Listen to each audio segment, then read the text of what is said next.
हाँ जी दोस्तों, आज हम पढ़ने जा रहे हैं इकोनॉमिक्स के बारे में। एक छोटा सा टॉपिक।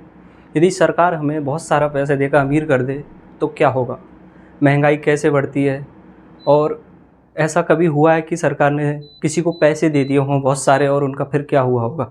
तो जानते हैं इस टॉपिक के बारे में। आइए कि सरकार सबको बहुत सारा पैसा देकर अमीर कर दे तो क्या होगा, क्यों नहीं करती अमीर, क्यों भारत सरकार सबको बहुत सारा पैसा छाप के नहीं दे देती, इसके बारे में आज हम जानते हैं। तो आइए कि समस्या को समझिए। पहले समस्या क्या है कि सर क्या चाहते हैं हम, क्या हम आज पढ़ने वाले हैं।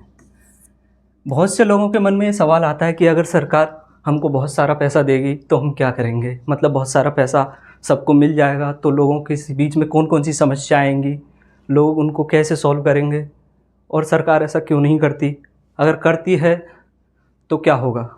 आइए जानते हैं। सरकार चाहे तो बहुत सारा पैसा दे सकती है, फिर सरकार ऐसा क्यों करके गरीबी को हमेशा के लिए समाप्त क्यों नहीं करती।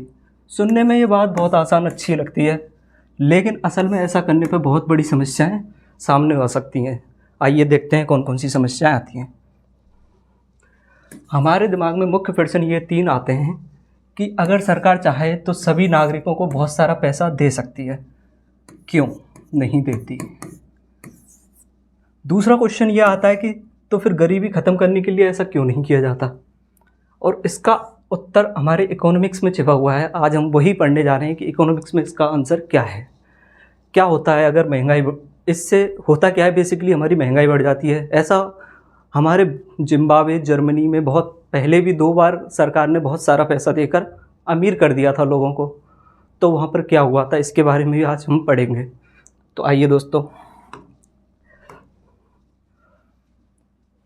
क्योंकि इससे अर्थव्यवस्था में कई समस्याएं पैदा हो सकती हैं।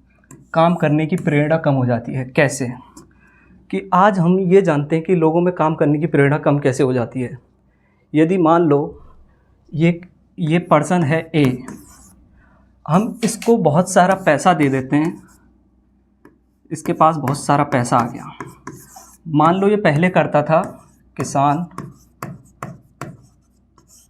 ये गेहूँ उगाता था, अब इसके पास बहुत सारा पैसा मिल गया।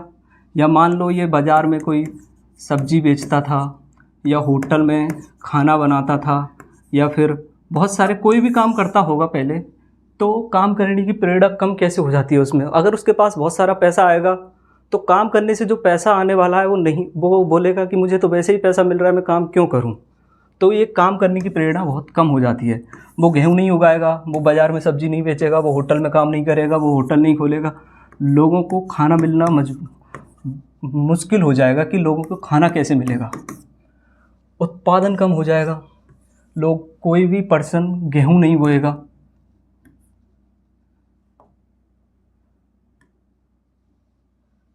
गेहूँ नहीं बोया जाएगा,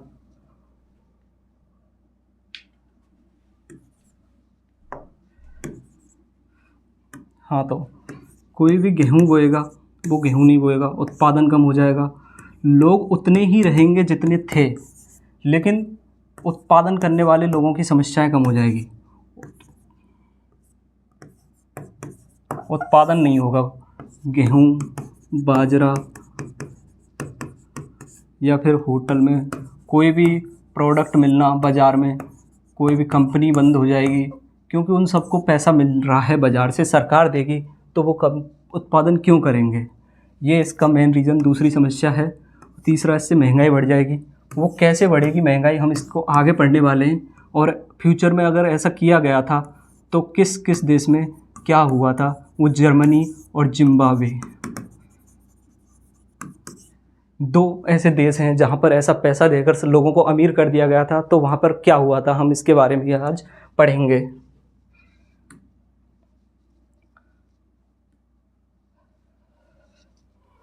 मुफ्त की सुविधाएं मिलेंगी तो लोग काम क्यों करेंगे। मेन क्वेश्चन यही आता है, एक बार अखबार में भी छपा था। काम करने की प्रेरणा कम कैसे हो जाती है। अगर लोगों को बिना मेहनत के ही पैसा मिलने लगे तो बहुत से लोग काम करना बंद कर सकते हैं। उदाहरण के लिए, सरकार हर व्यक्ति को हर महीने बहुत ज़्यादा पैसा देने लगे तो कई लोग सोचेंगे कि जब पैसे बिना काम के मिल रहे हैं तो हम काम क्यों करें। इससे समाज में काम करने लोगों की संख्या कम हो जाएगी। कहीं भी हमको कुछ भी प्रोडक्ट, मान लो आप बाज़ार से जो भी खरीदते हैं, बर्तन या जो भी बाज़ार में जो भी बिकता है, केला,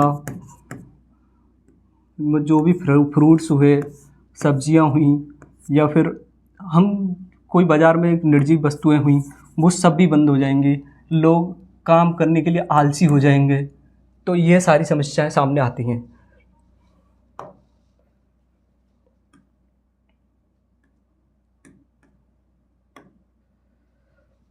उत्पादन कम कैसे होता है, ये हम देखते हैं कि हम ये बता चुके हैं, किसान खेतों में कम अनाज उगाएंगे क्योंकि उनको पैसा सरकार से मिल रहा है बहुत ज़्यादा। जो उनको खेतों में किसान अनाज उगाने से जो पैसा मिलता था, वो उनको वैसे ही सरकार दे रही है, तो वो पैसा अनाज क्यों उगाएंगे। फैक्ट्री में कम सामान बनेगा, होटल रेस्टोरेंट में काम करने वाले लोग कम हो जाएंगे, दुकान और सेवाओं में काम करने वाले लोग कम हो जाएंगे, बाज़ार में दुकानें खुलनी बंद हो जाएंगी। इससे बाज़ार में सामान की कमी हो जाएगी, लेकिन लोगों की कमी नहीं होगी। लोगों को सामान तो उतना ही चाहिएगा जितना चाहिए होता है। बाज़ार में सामान भले ही कम मिलना बंद हो जाए, लेकिन लोगों की ज़रूरतें कम नहीं होंगी। लोगों को खाना उतना ही चाहिएगा, सामान उतना ही चाहिएगा, लोगों को फैसिलिटी उतनी चाहिएगी, लेकिन सामान मिलना बंद हो जाएगा। इसके बारे में आज हम जानते हैं। दूसरा है महंगाई। महंगाई कैसे बढ़ती है? अगर लोगों के पास पैसा ज़्यादा हो लेकिन बाज़ार में सामान कम हो, तो चीज़ों की कीमतें तेज़ी से बढ़ने लगती हैं। इसी स्थिति में अर्थशास्त्र में इन्फ्लेशन कहा जाता है। इस स्थिति में लोगों के पास पैसा तो होगा, लेकिन उससे चीज़ें खरीदना मुश्किल हो जाएगा। कभी कभार ऐसा होगा कि चीज़ें बहुत कम हो गई मार्केट में। ध्यान से समझिएगा मेरे पॉइंट को। अगर बाज़ार में चीज़ें कम हो गई, लोगों के पास पैसा है, रामलाल बोलेगा, इधर से कृषि बोलेगा, इसके राहुल बोलेगा, गौरव बोलेगा, सब बोलेंगे कि मैं इसके ज़्यादा पैसे दूंगा, इसको मुझे दो। फिर तीसरा पर्सन आएगा, मेरे पास भी बहुत सारे पैसे हैं तो इसे मुझे दो। तो बहुत सारे लोगों के पास ये पैसा तो होगा, लेकिन सभी उसको ज़्यादा से ज़्यादा पैसे में पाना चाहेंगे, ज़्यादा से ज़्यादा पैसे देंगे उसके। अब ज़्यादा से ज़्यादा पैसे देंगे, हर पर्सन के पास पैसा तो बहुत सारा होगा, लेकिन चीज़ें कम होंगी। एक चीज़ कम को पाने के लिए बहुत सारे लोग आ जाएंगे, मेरे पास सरकार ने इतना पैसा दे रखा है, मैं इसके इतने दे देता हूँ, मैं इसके दे देता हूँ। तो समस्याएं ऐसी होंगी कि एक छोटी सी चीज़, मान लो उनको गेहूँ एक बेसिक सी चीज़ है जिसको खाने के लिए हम यूज लेते हैं। तो अब ये हमारे पास उत्पादन किया 10 किलो बाज़ार में। एक छोटा सा एग्जांपल लेके देखते हैं। अगर 10 किलो बाज़ार में बना और खाने वाले एक शहर में 1000 लोग हैं, तो ये 1000 लोगों की भूख कैसे मिटाएगा? ये हम जानते हैं कि 10 केजी गेहूँ 1000 लोगों में कैसे बटेगा।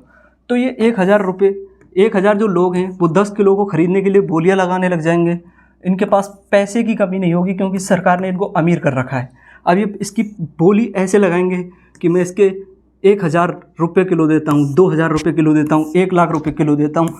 ऐसी समस्याएं आएंगी, तो इस कारण महंगाई बढ़ जाती है। इसी को बोलते हैं इकोनॉमिक्स, बेसिक ऑफ इकोनॉमिक्स, कि कैसे बढ़ती है महंगाई, क्यों सरकार ऐसे नहीं करती, क्यों सरकार उत्पादन पर ज़्यादा जोर देती है, क्यों सरकार ऐसे फैक्ट्री संचालन, रोजगार पर जोर देती है। इसके मेन कारण यही है।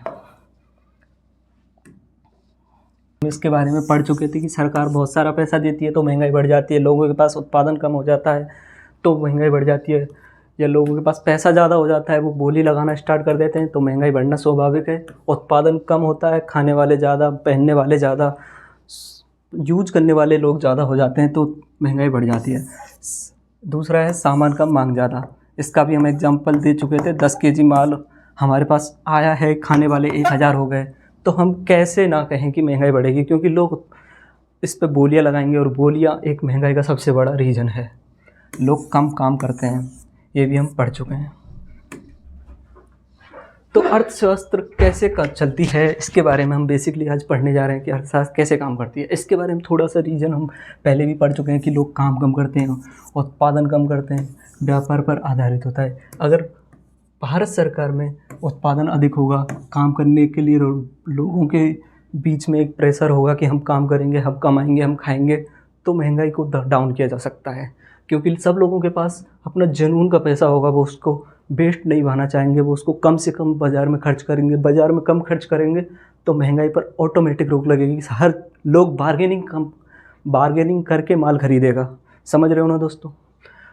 लोग काम करते हैं, वस्तुएं बनती हैं, बाज़ार में बिकती हैं, लाइक दैट।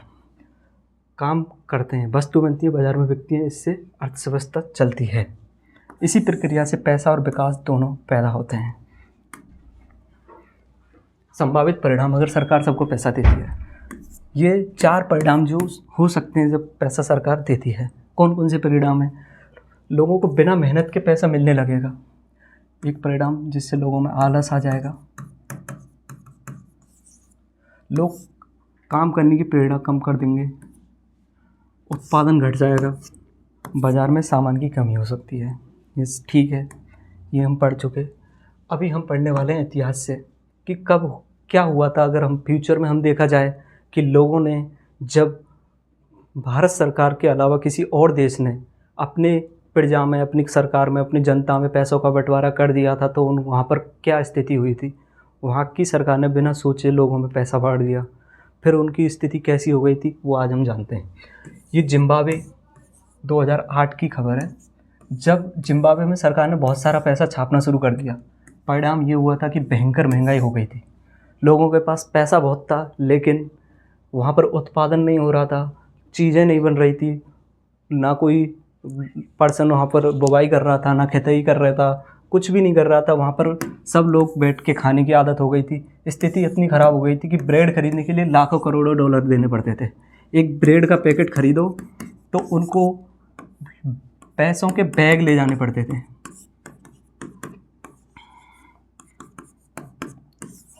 एक छोटी सी चीज़ खरीदने के लिए इतना सारा पैसा लेके जाना पड़ता था, क्योंकि सबके पास ढेरों सारा पैसा था।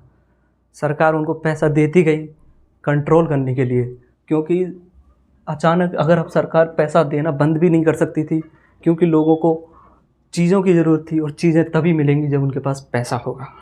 सरकार ने 100 ट्रिलियन डॉलर का नोट छापना पड़ा था। समझ रहे हो ना दोस्तों? 100 ट्रिलियन का एक नोट छाप दिया था।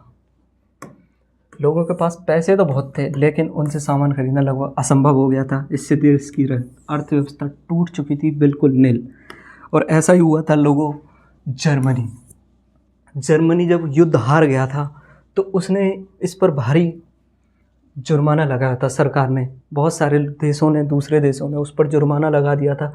जब ये युद्ध चला था जर्मनी का और किसी दूसरे देशों के बीच, तो वो हार गया था। तो उसके बीच में क्या हुआ था, इतना पैसा देने की जर्मनी की सरकार ने बहुत सारा नोट छापना शुरू कर दिया। और उन नोटों को क्या किया, जब बाज़ार में बहुत सारा पैसा आ गया तो पैसों की कीमत कम हो गई, चीज़ों की कीमत बहुत तेज़ी से बढ़ने लगी और लोग हर चीज़ की बोलियां लगाने लगे। बोलियां लगेंगी तो सरकार क्या, मतलब चीज़ें की कीमत तो ऑटोमेटिक बढ़ जाएगी दोस्तों। लोगों को सामान खरीदने के लिए पैसे की बोरियां ले जानी पड़ती थी। अगर लोगों को एक छोटी सी चीज़ खरीदनी है, मान लो सुई, तो उसको इतना सारा पैसा लेके जाना पड़ता था। लोगों को एक ब्रेड का छोटा सा पैकेट खरीदना है तो लोगों को सामान लेकर जाना पड़ता। ध्यान से देखिए दोस्तों कि अगर लोगों को आग जलाने के लिए लकड़ी लेनी है तो वहाँ पर लोगों को ऐसा लगता था कि हम पैसे जला लें तो अच्छा है, हम लकड़ी क्यों लेके आएँ, क्योंकि पैसे इतने सस्ते हो गए थे, चीज़ें इतनी महंगी हो गई थी। पैसे की जो वहाँ पर चलता है करेंसी की वैल्यू बहुत गिर गई थी। वैल्यू ऑफ करेंसी बिल्कुल नील हो चुकी थी। हाँ जी दोस्तों, महंगाई कितनी बढ़ गई थी। स्थिति इतनी ख़राब हो गई थी कि रोटी खरीदने के लिए लाखों मार्क्स, जो वहाँ की करेंसी है, वो देने पड़ते थे। लाखों करेंसी, लाखों। यहाँ पर आप सोचिए, हमको एक ब्रेड खरीदनी है और 1 लाख रुपए देने पड़े एक पैकेट के, तो आप खरीदेंगे? चलो, लोग पैसों के बैग लेकर जाते थे। सुबह की कीमत और शाम की कीमत अलग होती थी। सुबह कुछ अलग दाम चल रहे हैं, शाम को कुछ अलग दाम चल रहे हैं, क्योंकि सुबह से शाम तक लोग खरीदते जाते थे, बोलियां लगाते जाते थे। तो लोगों के बीच इतनी चीज़ों को पाने की इतनी चेष्टा होती थी कि हम ही पाएंगे इसको, क्योंकि वहाँ पर चीज़ें कम होती थी, पैसा ज़्यादा होता था। समझ रहे हो ना दोस्तों? कई बार नोटों से आग जलाना लकड़ी से सस्ता पड़ता था। इस घटना से सीख मिली कि दुनिया को हमें पैसा छापना नहीं चाहिए बेवजह। हमें उतनी ही पैसे की करेंसी छापनी चाहिए जितना हमारे इस अर्थ इकोनॉमिक्स के हिसाब से ठीक लगे। केवल पैसा बढ़ाने से देश अमीर नहीं बनता है। अगर बाज़ार में पैसा ज़्यादा हो, सामान कम हो, तो महंगाई बहुत तेज़ी से बढ़ जाएगी। तो हमने अभी देखा, लोगों को आग जलाने के लिए लकड़ी ख़रीदना इतना महंगा पड़ गया था कि लोग समझते थे कि हम पैसे को ही जला लें। उतना पैसे की इतनी वैल्यू कम हो गई थी। वहाँ के मार्क्स, जो एक किलो लकड़ी ख़रीदने के लिए लाखों डॉलर देने पड़ते थे, लाखों मार्क्स देने पड़ते थे वहाँ की करेंसी में, तो वो उन पैसों को ही जलाना उचित समझते थे, लकड़ी खरीदना उचित नहीं समझते थे। असली आर्थिक व्यवस्था क्या है? असली इकोनॉमिक्स क्या है? असली इकोनॉमिक्स है, देश केवल पैसा बांटने से अमीर नहीं बनता है। विकास, उत्पादन, तकनीकी और रोजगार से इकोनॉमिक्स आती है। जब हम बहुत सारा उत्पादन करेंगे, सरकार उत्पादन पर जोर क्यों देती है? क्योंकि उत्पादन और तकनीकी व्यवस्थाएं और रोजगार, इनसे ही हमारी इकोनॉमिक्स चलती है। इससे ही पैसे रुपए की वैल्यू बनती है। इससे ही अगर लोग रोजगार से पैसे कमाएंगे तो पैसे की कदर करते हैं, बाज़ार में बार्गेनिंग करेंगे, ज़्यादा एक्स्ट्रा पैसा नहीं देंगे किसी भी चीज़ को, और एक्स्ट्रा पैसा नहीं जाएगा तो महंगाई पर कंट्रोल रहेगा ही रहेगा। तो जब लोग काम कम करते हैं तो उत्पादन बढ़ता है और अर्थव्यवस्था मजबूत होती है। धन्यवाद, थैंक यू। मेरा नाम गौरव सैनी।